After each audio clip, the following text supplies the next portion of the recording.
ចាជំរាបសួរថ្ងៃនេះដែរគឺខ្ញុំយកលំហាត់ទី2មកធ្វើការបកស្រាយបន្តទាក់ទងទៅនឹងលំហាត់ទី2អញ្ចឹងមុននឹងយើងធ្វើលំហាត់ទី2បានគឺយើងត្រូវអានប្រធានលំហាត់ឲ្យយល់ហើយយើងស្រង់បំរាប់អ្វីដែលគេប្រាប់យើងចាអញ្ចឹងយើងមើលប្រធានលំហាត់យើងគេឲ្យកសិកាពូជចំនួន5ធ្វើបន្តបន្ទាប់ចំនួន2ដងអញ្ចឹង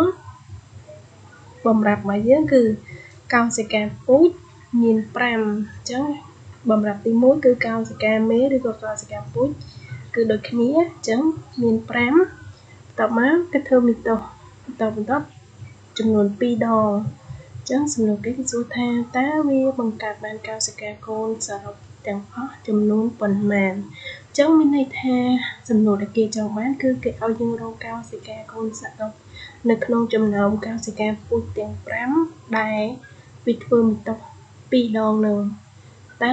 វាមានចំនួនកោសិកាកូនប៉ុន្មានតោះឥឡូវយើងទៅមើលអញ្ចឹងយើងដាក់សំណួរគេមកហើយយើងស្រង់បំរាប់ឲ្យគេអញ្ចឹងទី1បំរាប់គេគឺកោសិកាពូជមានឬក៏កោសិកាមេគឺដូចគ្នាណាមាន5មួយទៀតនោះគឺកោសិកានឹងគឺវាធ្វើបន្ត2ដងអញ្ចឹងយើងទៅមើលសិនថាកោសិកាដែលគេឲ្យយើងរកកោសិកាកូនសរុបហើយទាក់ទងទៅនឹងបំរាប់ដែលគេប្រាប់យើងទៀតតើយើងអាចរកតាមណាបានចាអញ្ចឹងរូបមន្តរបស់វាគឺទាក់ទងទៅនឹងដូចលំហាត់ទី1ដែរតែយើងអត់ទាញរក n ទេដោយសារ n គេប្រាប់យើងឲ្យអញ្ចឹងអីដែលយើងចង់រកនោះគឺយើងរកកោសិកាកូនសរុបអញ្ចឹងយើងវិចាររូបមន្តយើងជំនួសវាចូលតែម្ដងប៉ុន្តែ